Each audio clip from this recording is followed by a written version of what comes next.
ਵਾਹਿਗੁਰੂ ਜੀ ਕਾ ਖਾਲਸਾ ਵਾਹਿਗੁਰੂ ਜੀ ਕੀ ਫਤਿਹ।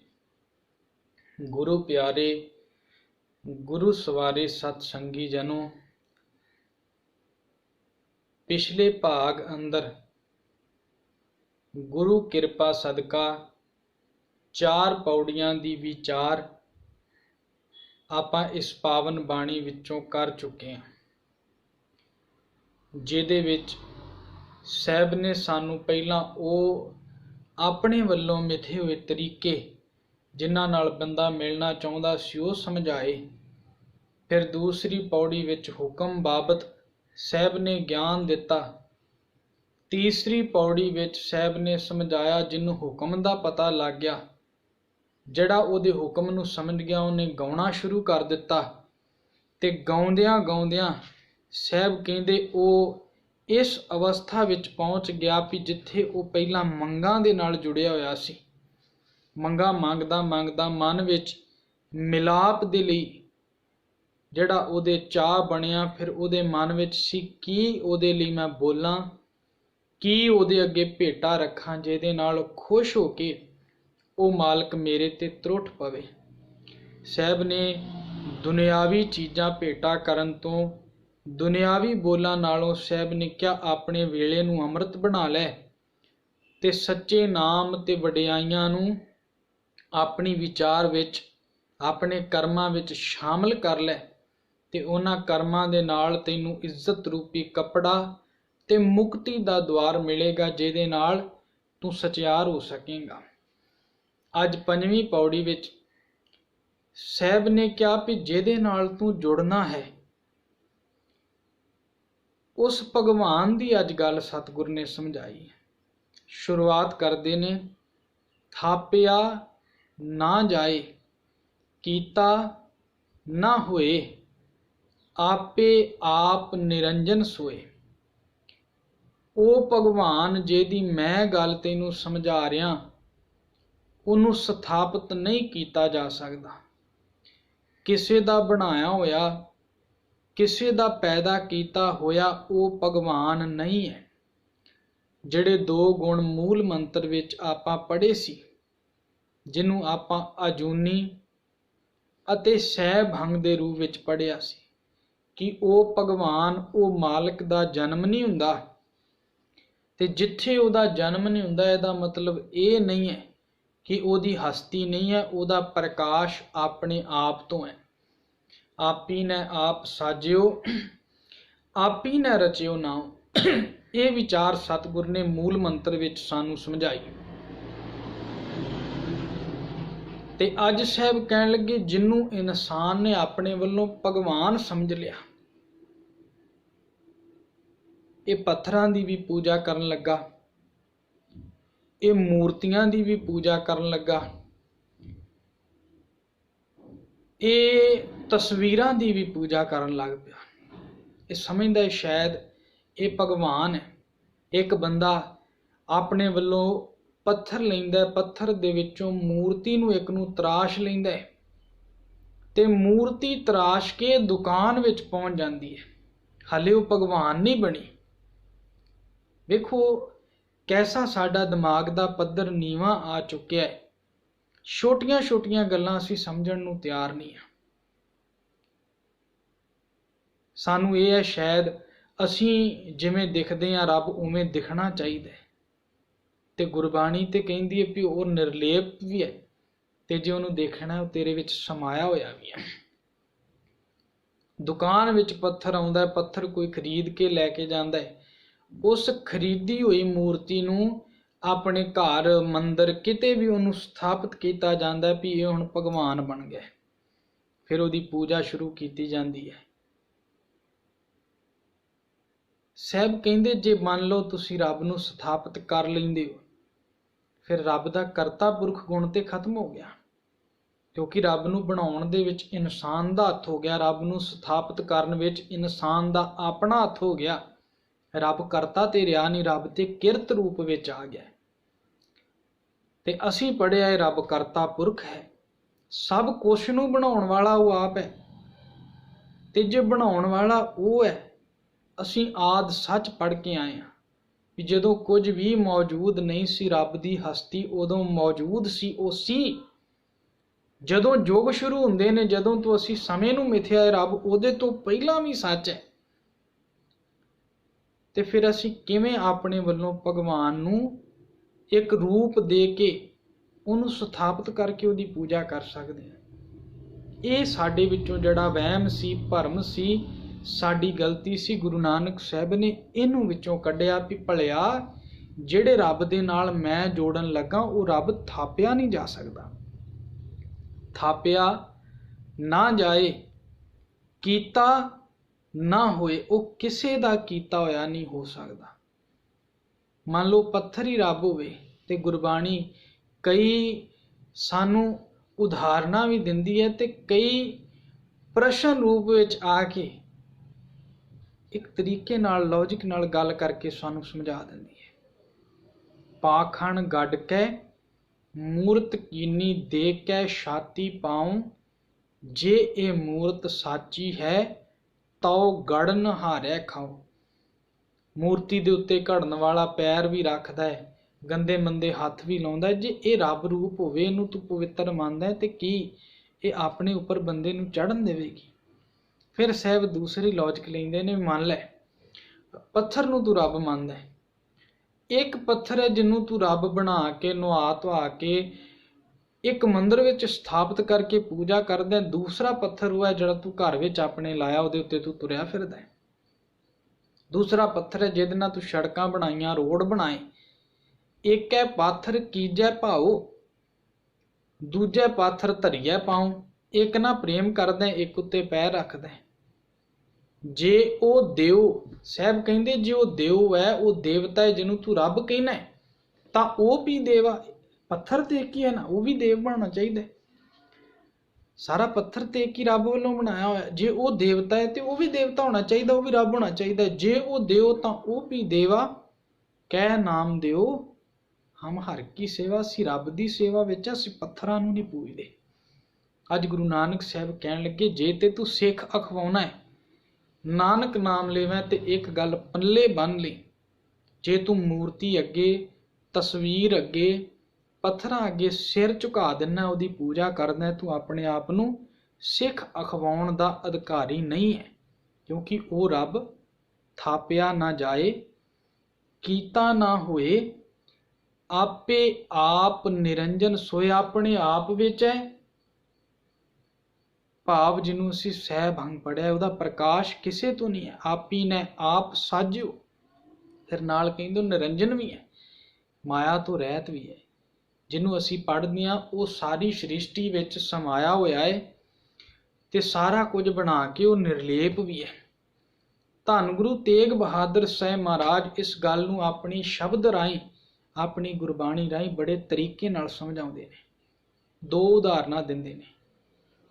ਕਾਹੇ ਰੇ ਬਨ ਖੋਜਨ ਜਾਈ, ਸਰਬ ਨਿਵਾਸੀ ਸਦਾ ਅਲੇਪਾ, ਤੋਹੀ ਸੰਗ ਸਮਾਈ।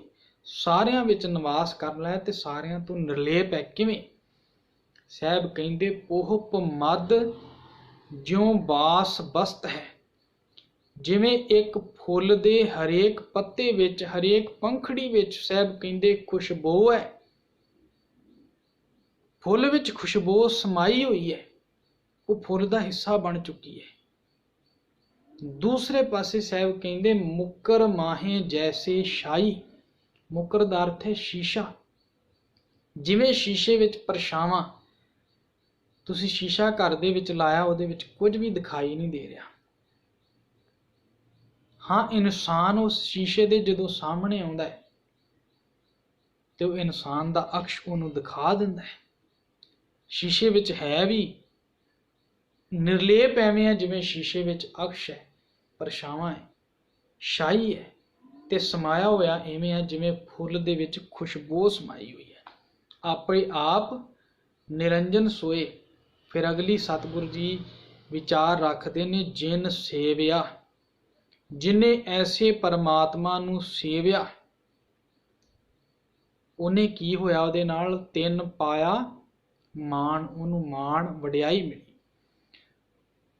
ਕਿਉਂਕਿ ਜਦੋਂ ਸੇਵਾ ਕਰਨੀ ਹੋਵੇ, ਇੱਕ ਬੰਦੇ ਨੇ ਦੂਸਰੇ ਬੰਦੇ ਦੀ ਸੇਵਾ ਕਰਨੀ, ਉਹਨੂੰ ਦੂਸਰੇ ਬੰਦੇ ਦੀ ਲੋੜ ਹੈ। ਇਕੱਲਾ ਬੰਦਾ ਕਿਸੇ ਦੀ ਸੇਵਾ ਕਿਵੇਂ ਕਰ ਲਏਗਾ? ਹੁਣ ਰੱਬ ਅਸੀਂ ਆਪਣੇ ਆਪ ਵਿੱਚ ਨਹੀਂ ਦੇਖਿਆ, ਤੇ ਸਤਿਗੁਰੂ ਨਾਨਕ ਸਾਹਿਬ ਕਹਿੰਦੇ ਨੇ ਉਹਨੂੰ ਸੇਵਣਾ ਕਿਵੇਂ ਹੈ? ਸੇਵਣਾ ਕਿਵੇਂ ਹੈ?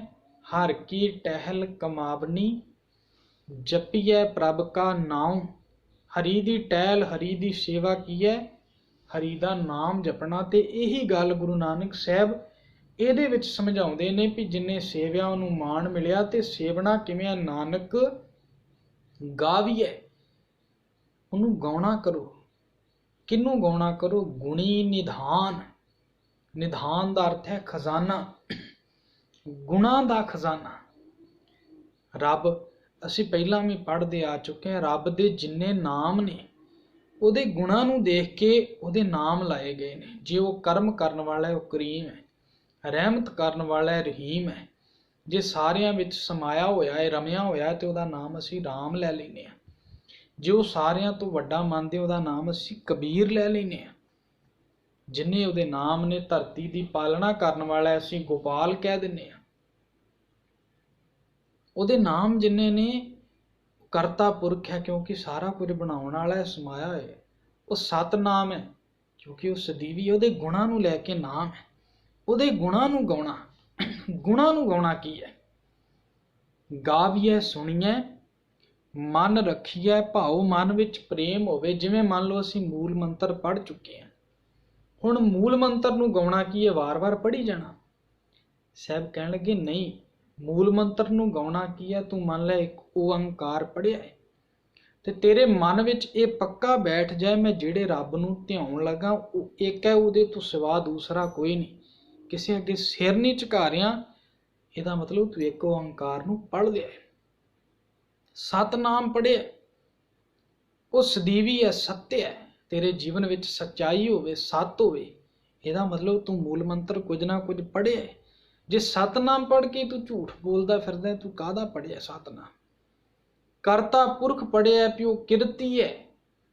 ਤੇ ਜੇ ਤੇਰੇ ਜੀਵਨ ਵਿੱਚ ਕਿਰਤ ਨਹੀਂ ਹੈ, ਤੂੰ ਵੇਲੜ ਹੋ ਕੇ ਖਾ ਰਿਹਾ, ਜਿਹਨੂੰ ਗੁਰਬਾਣੀ ਕਹਿੰਦੀ ਮਖੱਟੂ ਹੋਏ ਕਹਿ ਕੰਨ ਪੜਾਏ, ਗੁਰਪੀਰ ਸਦਾਏ ਮੰਗਣ ਜਾਏ।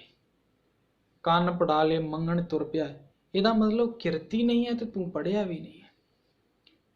ਰੱਬ ਦੇ ਗੁਣ ਗਾਉਣੇ, ਰੱਬ ਦੇ ਗੁਣ ਜੇ ਸਮਝ ਲੱਗਦੇ ਜਾਂਦੇ ਨੇ, ਉਹਨਾਂ ਨੂੰ ਜੀਵਨ ਵਿੱਚ ਧਾਰਨ ਕਰੀ ਜਾਣਾ। ਇਹਨੂੰ ਕਹਿੰਦੇ ਨੇ ਰੱਬ ਦੇ ਗੁਣ ਗਾਈ ਜਾਣੇ। ਗਾਵੀਐ ਸੁਣੀਐ ਮਨ ਰੱਖੀਐ ਭਾਉ। ਫਿਰ ਹੁੰਦਾ ਕੀ? ਦੁੱਖ ਪਰ ਹਰ। ਰੱਬ ਦੇ ਦਰ ਤੇ ਦੁੱਖ ਰੱਖ ਕੇ ਸੁੱਖ ਕਰ ਲੈ ਜਾਏ। ਸੁੱਖ ਦੀ ਪ੍ਰਾਪਤੀ ਕਿਹੜਾ ਬੰਦਾ ਨਹੀਂ ਕਰਨੀ ਚਾਹੁੰਦਾ? ਤੇ ਆਪਾਂ ਪਹਿਲਾਂ ਵੀ ਪੜ੍ਹ ਚੁੱਕੇ ਹਾਂ, ਜੇ ਦੁੱਖ ਮਿਲਦਾ ਹੈ, ਕੋਈ ਪਰੇਸ਼ਾਨੀ ਆਉਂਦੀ ਸਾਡੇ ਜੀਵਨ ਵਿੱਚ, ਉਹਦਾ ਕਾਰਨ ਹੁੰਦਾ ਕਈ ਵਾਰ ਅਸੀਂ ਰੱਬ ਦੇ ਹੁਕਮ ਨੂੰ ਨਹੀਂ ਸਮਝਦੇ। ਹੁਕਮ ਲਿਖ ਦੁੱਖ ਸੁੱਖ ਪਾਈਏ, ਹੁਕਮ ਲਿਖਿਆ ਹੋਇਆ, ਨਿਯਮ ਇੱਕ ਬਣਿਆ ਹੋਇਆ, ਉਹ ਨਿਯਮ ਦੇ ਬਾਹਰ ਜਦੋਂ ਅਸੀਂ ਚੱਲਦੇ ਹਾਂ ਤੇ ਸਾਨੂੰ ਦੁੱਖ ਮਿਲਦੇ ਨੇ, ਸਾਨੂੰ ਸੁੱਖ ਮਿਲਦੇ ਨੇ।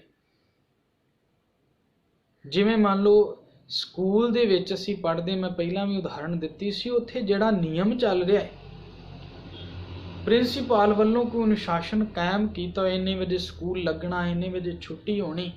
ਟੀਚਰਾਂ ਵੱਲੋਂ ਸਕੂਲ ਦਾ ਹੋਮਵਰਕ ਜੋ ਵੀ ਪੜ੍ਹਾਇਆ ਜਾਂਦਾ ਹੈ, ਬੱਚਾ ਇਮਾਨਦਾਰੀ ਨਾਲ ਪੜ੍ਹਦਾ ਹੈ, ਆਪਣਾ ਕੰਮ ਕਰਕੇ ਜਾਂਦਾ ਹੈ, ਟਾਈਮ ਸਿਰ ਜਾਂਦਾ ਹੈ, ਟਾਈਮ ਸਿਰ ਆਉਂਦਾ ਹੈ, ਸਭ ਦੀ ਇੱਜ਼ਤ ਕਰਦਾ ਹੈ। ਜੋ ਅਨੁਸ਼ਾਸਨ ਉਹਨੂੰ ਜੇ ਆਪਣੇ ਜੀਵਨ ਵਿੱਚ ਧਾਰ ਲੈਂਦਾ ਹੈ, ਕੀ ਉਹਨੂੰ ਸਕੂਲ ਵਿੱਚ ਬੇਇੱਜ਼ਤੀ ਦਾ ਸਾਹਮਣਾ ਕਰਨਾ ਪੈ ਸਕਦਾ ਹੈ? ਨਹੀਂ, ਉਹਨੂੰ ਇੱਜ਼ਤ ਮਿਲੇਗੀ, ਵਡਿਆਈ ਮਿਲੇਗੀ, ਮਾਣ ਮਿਲੇਗਾ, ਕਿਉਂਕਿ ਉਹਨੇ ਨਿਯਮ ਧਾਰਨ ਕਰ ਲਿਆ। ਹੁਣ ਦੁਨੀਆ ਦੇ ਉੱਤੇ ਰੱਬ ਦਾ ਇੱਕ ਨਿਯਮ ਕੰਮ ਕਰ ਰਿਹਾ ਹੈ, ਉਹ ਨਿਯਮ ਸਾਨੂੰ ਗੁਰਬਾਣੀ ਸਮਝਾਉਂਦੀ ਜਾਂਦੀ ਹੈ। ਜੇ ਅਸੀਂ ਉਹ ਨਿਯਮ ਨੂੰ ਧਾਰਨ ਕਰੀ ਜਾਂਦੇ ਹਾਂ ਤੇ ਸਾਨੂੰ ਉਹਦੇ ਮੁਤਾਬਕ ਸਭ ਕੁਝ ਮਿਲਦਾ ਹੈ। ਨਿਯਮ ਧਾਰਨ ਕੀਤਾ, ਦੁੱਖ ਸਾਡੇ ਦੂਰ ਨੇ ਤੇ ਸੁੱਖ ਸਾਡੇ ਕੋਲ ਹੈ। ਗੁਰੂ ਗੋਬਿੰਦ ਸਿੰਘ ਮਹਾਰਾਜ, ਉਹਨਾਂ ਦੇ ਜੀਵਨ ਵਿੱਚ ਕੀ ਕੁਝ ਨਹੀਂ ਵਾਪਰਿਆ, ਪਰ ਦੁੱਖ ਉਹਨਾਂ ਦੇ ਨੇੜੇ ਵੀ ਨਹੀਂ ਆ ਸਕਿਆ। ਅਨੰਦਪੁਰ ਸਾਹਿਬ ਹੈ, ਫੌਜਾਂ ਨੇ ਖਾਣ ਲਈ ਵਧੀਆ ਹੈ, ਪਹਿਨਣ ਲਈ ਵਧੀਆ ਹੈ, ਸੁੱਖ ਸਹੂਲਤਾਂ, ਪ੍ਰਸ਼ਾਦੀ, ਹਾਥੀ, ਕਈ ਕੁਝ ਹੈ, ਪਰ ਜਦੋਂ ਜੰਗ ਹੁੰਦੀ ਹੈ, ਚਮਕੌਰ ਸਾਹਿਬ ਦੀ ਜੰਗ ਤੋਂ ਬਾਅਦ ਮਾਛੀਵਾੜੇ ਆਉਂਦੇ ਨੇ ਤੇ ਚਾਰੇ ਪੁੱਤਰ ਵੀ ਕੋਲ ਨਹੀਂ, ਮਾਂ ਵੀ ਕੋਲ ਨਹੀਂ, ਮਹਿਲ ਵੀ ਕੋਲ ਨਹੀਂ, ਜਾਨੂ ਪਿਆਰੇ ਸਿੱਖ ਉਹਨਾਂ ਵਿੱਚੋਂ ਇੱਕ ਵੀ ਉਹਨਾਂ ਦੇ ਨਾਲ ਨਹੀਂ ਹੈ, ਪਰ ਉੱਥੇ ਵੀ ਜਿਹੜਾ ਸੁੱਖ ਉਹਨਾਂ ਦੇ ਕੋਲ ਹੈ ਉਹ ਤਾਂ ਹੈ ਕਿਉਂਕਿ ਉਹਨਾਂ ਨੇ ਰੱਬ ਦੇ ਹੁਕਮ ਦੀ ਸਮਝ ਲੈ ਲਈ। ਨਾਨਕ ਹੁਕਮ ਹੈ ਜੇ ਬੁਝੈ, ਹੁਕਮ ਬੁੱਝ ਲਿਆ, ਸਮਝ ਆ ਗਈ ਉਹਦੇ ਹੁਕਮ ਦੇ ਵਰਤਾਰੇ ਦੀ, ਤੇ ਜੀਵਨ ਵਿੱਚ ਸੁੱਖ ਹੈ। ਉਹ ਸਮਝ ਸਾਰੀ ਵਰਤਾਰਾ ਉਹ ਕਿਵੇਂ ਪ੍ਰਾਪਤ ਹੁੰਦਾ ਹੈ? ਗੁਰੂ ਸਾਹਿਬ ਕਹਿੰਦੇ ਗੁਰਮੁਖ ਨਾਦੰ ਗੁਰਮੁਖ ਵੇਦੰ। ਰੱਬ ਦੀ ਸਮਝ ਕਿਵੇਂ ਲੱਗਦੀ ਹੈ? ਨਾਦ ਆਵਾਜ਼ ਦੇ ਨਾਲ ਤੇ ਵੇਦ ਗਿਆਨ ਦੇ ਨਾਲ। ਪਰ ਇਹ ਨਾਦ ਅਤੇ ਵੇਦ ਗੁਰੂ ਸਾਹਿਬ ਕਹਿੰਦੇ ਬੰਦੇ ਨੂੰ ਕਿਹੜਾ ਚਾਹੀਦਾ? ਕਿਉਂਕਿ ਆਵਾਜ਼ਾਂ ਗੰਦੀਆਂ ਵੀ ਨੇ, ਗਿਆਨ ਸਾਨੂੰ ਭੈੜਾ ਵੀ ਮਿਲ ਜਾਂਦਾ ਹੈ। ਪਰ ਇੱਥੇ ਗੁਰੂ ਸਾਹਿਬ ਕਹਿੰਦੇ ਜੇ ਰੱਬ ਨੂੰ ਸਮਝਣਾ, ਗਿਆਨ ਕਿਹੜਾ ਚਾਹੀਦਾ? ਗੁਰਮੁਖ, ਗੁਰੂ ਦੇ ਰਾਹੀਂ ਜਿਹੜਾ ਨਾਦ ਮਿਲੇ, ਆਵਾਜ਼ ਮਿਲੇ, ਉਹ ਨਾਦ, ਗੁਰੂ ਦੇ ਰਾਹੀਂ ਜਿਹੜਾ ਵੇਦ ਗਿਆਨ ਮਿਲੇ, ਉਹ ਗਿਆਨ। ਤੇ ਉਹਦੇ ਨਾਲ ਕੀ ਪਤਾ ਲੱਗਦਾ ਹੈ? ਗੁਰਮੁਖ, ਗੁਰੂ ਦੇ ਰਾਹੀਂ ਪਤਾ ਲੱਗਦਾ ਹੈ ਰਹਿਆ ਸਮਾਈ, ਹਰ ਜਗ੍ਹਾ ਉਹ ਸਮਾਇਆ ਹੋਇਆ ਹੈ। ਗੁਰ ਈਸ਼ਰ, ਗੁਰ ਗੋਰਖ ਬਰਮਾ, ਗੁਰ ਪਾਰਵਤੀ ਮਾਈ। ਕਈ ਇਹਦਾ ਵਿਸ਼ਰਾਮ ਗਲਤ ਲੈ ਲੈਂਦੇ ਨੇ। ਗੁਰ ਈਸ਼ਰ, ਗੁਰ ਗੋਰਖ ਬਰਮਾ, ਗੁਰ ਪਾਰਵਤੀ ਮਾਈ, ਇਹ ਵਿਸ਼ਰਾਮ ਬਹੁਤ ਗਲਤ ਹੈ। ਫਿਰ ਪਾਰਵਤੀ ਨੂੰ ਅਸੀਂ ਮਾਂ ਰੂਪ ਵਿੱਚ ਸਵੀਕਾਰ ਲੈਂਦੇ। ਇੱਥੇ ਵਿਸ਼ਰਾਮ ਹੈ ਗੁਰ ਈਸ਼ਰ, ਗੁਰ ਗੋਰਖ ਬਰਮਾ। ਗੁਰੂ ਹੀ ਗੋਰਖ ਬਰਮਾ ਹੈ ਤੇ ਗੁਰੂ ਸਾਡੇ ਵਾਸਤੇ ਪਾਰਵਤੀ ਮਾਈ ਹੈ। ਕਿਉਂ? ਕਿਉਂਕਿ ਗੁਰੂ ਨੇ ਸਮਝਾ ਦਿੱਤਾ ਹੈ ਕਿ ਉਹ ਰੱਬ ਹਰ ਜਗ੍ਹਾ ਮੌਜੂਦ ਹੈ, ਉਹਦੇ ਗੁਣਾਂ ਦਾ ਕੋਈ ਅੰਤ ਨਹੀਂ। ਉਹ ਪੱਥਰਾਂ ਵਿੱਚ ਨਹੀਂ ਹੈ, ਇੱਕ ਜਗ੍ਹਾ ਉਹਨੂੰ ਸਥਾਪਿਤ ਨਹੀਂ ਕੀਤਾ ਜਾ ਸਕਦਾ। ਫਿਰ ਸਾਨੂੰ ਕਿਸੇ ਈਸ਼ਰ ਦੀ, ਕਿਸੇ ਗੋਰਖ ਦੀ, ਕਿਸੇ ਬਰਮਾ ਦੀ, ਪਾਰਵਤੀ ਮਾਂ ਦੀ ਲੋੜ ਨਹੀਂ ਹੈ, ਕਿਉਂਕਿ ਰੱਬ ਹਰ ਇੱਕ ਸ਼ਕਤੀ, ਹਰ ਇੱਕ ਤਾਕਤ ਦੇ ਭਰਪੂਰ ਹੈ, ਸਮਰੱਥਾਵਾਨ ਹੈ। ਜੇ ਹੋਂ ਜਾਣਾ, ਸਾਹਿਬ ਕਹਿੰਦੇ ਮੰਨ ਲਓ ਮੈਂ ਇਸੇ ਰੱਬ ਦੇ ਬਾਰੇ ਜਾਣ ਵੀ ਲਵਾਂ, ਜੇ ਹੋਂ ਜਾਣਾ ਆਖਾਂ ਨਹੀਂ, ਮੈਂ ਕਹਿ ਨਹੀਂ ਸਕਦਾ, ਕਿਉਂਕਿ ਕਹਿਣਾ ਕਥਨ ਨਾ ਜਾਈ। ਪਹਿਲਾਂ ਵੀ ਆ ਚੁੱਕਿਆ, ਰੱਬ ਦੇ ਗੁਣ ਜਿੰਨੇ ਸਮਝ ਲੱਗਦੇ ਨੇ ਬੰਦਾ ਬਿਆਨ ਕਰਦਾ ਹੈ। ਇਹਦਾ ਮਤਲਬ ਇਹ ਨਹੀਂ ਬਿਆਨ ਨਹੀਂ ਕੀਤਾ ਜਾ ਸਕਦਾ, ਬਿਆਨ ਕੀਤਾ ਜਾ ਸਕਦਾ ਹੈ, ਪਰ ਇਹ ਨਹੀਂ ਅਸੀਂ ਕਹਿ ਸਕਦੇ ਵੀ ਜਿੰਨੇ ਗੁਣ ਮੈਂ ਦੱਸ ਦਿੱਤੇ ਨੇ ਬਸ ਇੰਨੇ ਗੁਣ ਰੱਬ ਵਿੱਚ ਨੇ। ਨਹੀਂ, ਉਹਦੇ ਗੁਣ ਜਿੰਨੇ ਤੁਸੀਂ ਦੱਸੇ ਨੇ ਉਹਨਾਂ ਤੋਂ ਵੀ ਅਗਾਂਹ ਹੈ। ਉਹਦੇ ਗੁਣ ਸੰਪੂਰਨ ਬਿਆਨ ਨਹੀਂ ਕੀਤੇ ਜਾ ਸਕਦੇ। ਗੁਰਾ, ਹੇ ਗੁਰੂ ਜੀ, ਹੇ ਗੁਰਾ ਜੀ, ਇੱਕ ਦੇ ਬੁਝਾਈ। ਬੁਝਾਈ ਦਾ ਅਰਥ ਹੈ ਸਮਝ, ਬੂਝ। ਇੱਕ ਬੂਝ ਮੈਨੂੰ ਦੇ। ਕਿਹੜੀ ਬੂਝ ਦੇ? ਕਿਉਂਕਿ ਉੱਤੇ ਅਸੀਂ ਪੜ੍ਹ ਚੁੱਕੇ ਹਾਂ, ਉਹ ਪੱਥਰਾਂ ਵਿੱਚ ਨਹੀਂ ਆ, ਉਹਨੂੰ ਪੈਦਾ ਨਹੀਂ ਕੀਤਾ ਜਾ ਸਕਦਾ, ਉਹਨੂੰ ਸਥਾਪਿਤ ਨਹੀਂ ਕੀਤਾ ਜਾ ਸਕਦਾ, ਕਿਸੇ ਦਾ ਬਣਾਇਆ ਹੋਇਆ ਨਹੀਂ ਹੈ। ਈਸ਼ਰ ਦੀ ਲੋੜ ਨਹੀਂ ਹੈ, ਬ੍ਰਹਮਾ ਦੀ ਲੋੜ ਨਹੀਂ ਹੈ, ਪਾਰਵਤੀ ਮਾਂ ਦੀ ਲੋੜ ਨਹੀਂ ਹੈ, ਕਿਉਂਕਿ ਗੁਰੂ ਸਾਹਿਬ ਕਹਿੰਦੇ ਇੱਕ ਸਮਝ ਇਹ ਦੇ, ਸਭਨਾ ਜੀਆਂ ਕਾ ਇੱਕ ਦਾਤਾ। ਮੈਨੂੰ ਫਿਰ ਸਮਝ ਲੱਗ ਜਾਏ ਵੀ ਇੱਕ ਓੰਕਾਰ ਤੋਂ ਪਰੇ ਕੁਝ ਵੀ ਨਹੀਂ ਹੈ, ਭਾਵੇਂ ਉਹ ਈਸ਼ਰ ਹੈ, ਭਾਵੇਂ ਬ੍ਰਹਮਾ ਹੈ, ਕੁਝ ਵੀ ਹੋਵੇ, ਮੇਰਾ ਉਹਨਾਂ ਦੇ ਨਾਲ ਕੋਈ ਤਾਲੁਕਾਤ ਹੈ ਹੀ ਨਹੀਂ, ਕਿਉਂਕਿ ਮੈਂ ਇੱਕ ਸਮਝ ਕਿਹੜੀ ਲੈ ਲਈ ਹੈ, ਸਾਰਿਆਂ ਜੀਵਾਂ ਦਾ ਦਾਤਾ ਇੱਕ ਹੈ। ਸੋ ਦਾ ਅਰਥ ਹੈ ਉਹ ਪਰਮੇਸ਼ਰ ਜਿਹੜੇ ਦੀ ਗੱਲ ਮੈਂ ਕਰ ਰਿਹਾ, ਜਿਹੜਾ ਸਾਰਿਆਂ ਜੀਵਾਂ ਦਾ ਦਾਤਾ ਹੈ। ਸੋ ਭਾਵ ਉਹ ਪਰਮੇਸ਼ਰ, ਮੈਂ ਦਾ ਅਰਥ ਹੈ ਮੈਨੂੰ, ਵਿਸਰ ਨਾ ਜਾਈ, ਉਹ ਪਰਮੇਸ਼ਰ ਮੈਨੂੰ ਭੁੱਲ ਨਾ ਜਾਵੇ। ਜਿਹੜਾ ਪਰਮੇਸ਼ਰ, ਜਿਹੜਾ ਮੇਰਾ ਮਾਲਕ ਸਾਰਿਆਂ ਨੂੰ ਦਾਤਾਂ ਦੇਣ ਵਾਲਾ ਹੈ, ਉਹ ਦਾਤਾਂ ਦੇਣ ਵਾਲਾ ਇੱਕ ਹੈ, ਉਹਦੇ ਤੋਂ ਬਿਨਾਂ ਦੂਸਰਾ ਕੋਈ ਵੀ ਦਾਤਾਂ ਦੇਣ ਵਾਲਾ ਨਹੀਂ। ਅੱਜ ਇਹ ਪੰਜਵੀਂ ਪੌੜੀ ਵਿੱਚ ਧੰਨ ਗੁਰੂ ਨਾਨਕ ਸਾਹਿਬ ਨੇ ਜੇ ਇਹ ਕਿਰਪਾ ਸਾਡੇ ਤੇ ਕੀਤੀ ਹੈ, ਇਸ ਕਿਰਪਾ ਦੇ ਰਾਹੀਂ ਗੁਰੂ ਸਾਹਿਬ ਨੇ ਪਰਮੇਸ਼ਰ ਦੀ ਦੁਬਾਰਾ ਝਲਕ ਦਿੱਤੀ ਹੈ। ਭਲਿਆ ਆਪਣੇ ਜੀਵਨ ਵਿੱਚੋਂ ਇਹ ਗਲਤ ਫਹਿਮੀ ਕੱਢ ਦੇ, ਕਿਉਂਕਿ ਅਸੀਂ ਵੀ ਘਰਾਂ ਵਿੱਚ ਫੋਟੋਆਂ ਲਾ ਲੈਂਦੇ ਹਾਂ, ਵੰਨ ਸਵੰਨੇ ਦੇਵੀ ਦੇਵਤੇ, ਵੰਨ ਸਵੰਨੀਆਂ ਮੂਰਤੀਆਂ, ਕਦੀ ਗਣੇਸ਼ ਦੀ ਪੂਜਾ ਲੈ ਲਓ, ਕਦੀ ਕੋਈ ਪੂਜਾ ਲੈ ਲਓ। ਮੈਂ ਨਹੀਂ ਕਹਿੰਦਾ ਕਿਸੇ ਦੀ ਨਿੰਦਿਆ ਕਰਨੀ ਚਾਹੀਦੀ ਹੈ, ਪਰ ਜਿਹੜੀ ਸੱਚਾਈ ਹੈ, ਕਰਤਾ ਇੱਕੋ ਹੀ ਹੈ, ਬਾਕੀ ਸਾਰੀ ਉਹਦੀ ਕਿਰਤ ਹੈ। ਤੇ ਜਿਹੜੀ ਕਿਰਤ ਹੁੰਦੀ ਹੈ ਉਹ ਇੱਕ ਦੂਸਰੇ ਦੀ ਪੂਜਾ, ਇੱਕ ਦੂਸਰੇ ਦੀ ਆਰਾਧਨਾ ਨਹੀਂ ਕਰਦੀ। ਸਾਰੀ ਕਿਰਤ ਮਿਲ ਕੇ ਜੇ ਇੱਕ ਦੀ ਆਰਾਧਨਾ ਕਰੇ ਜਿਹੜਾ ਕਰਤਾ ਹੈ, ਤਾਂ ਝੋਲੀ ਵਿੱਚ ਕੁਝ ਪੈਂਦਾ। ਇੱਕ ਪਿਓ ਹੋਇਆ ਕਰਦਾ ਹੈ, ਬੱਚੇ ਜ਼ਿਆਦਾ ਹੋ ਜਾਂਦੇ ਨੇ ਲੇਕਿਨ ਪਿਓ ਜ਼ਿਆਦਾ ਨਹੀਂ ਹੋਇਆ ਕਰਦੇ। ਸਾਡਾ ਪਿਓ ਇੱਕੋ ਹੀ ਹੈ, ਤੂੰ ਮਾਤ ਪਿਤਾ ਹਰ ਰਾਇਆ, ਕਰ ਕਿਰਪਾ ਪ੍ਰਤਪਾਲਣ ਲਾਗਾ, ਕਰੀ ਤੇਰਾ ਕਰਾਇਆ। ਸਭ ਕੁਝ ਤੇਰਾ ਕਰਾਇਆ ਹੋ ਰਿਹਾ ਹੈ ਤੇ ਮੈਂ ਵੀ ਉਹੀ ਕਰਦਾ ਕਿਉਂਕਿ ਤੂੰ ਪ੍ਰਤਪਾਲਣਾ ਕਰਨ ਵਾਲਾ ਹੈ। ਇੰਨੀਆਂ ਬੇਨਤੀਆਂ ਪ੍ਰਵਾਨ ਕਰਨੀਆਂ। ਗੁਰੂ ਸਾਹਿਬਾਂ ਦੀ ਬਖਸ਼ੀ ਫਤਿਹ ਬੁਲਾਓ। ਵਾਹਿਗੁਰੂ ਜੀ ਕਾ ਖਾਲਸਾ, ਵਾਹਿਗੁਰੂ ਜੀ ਕੀ ਫਤਿਹ।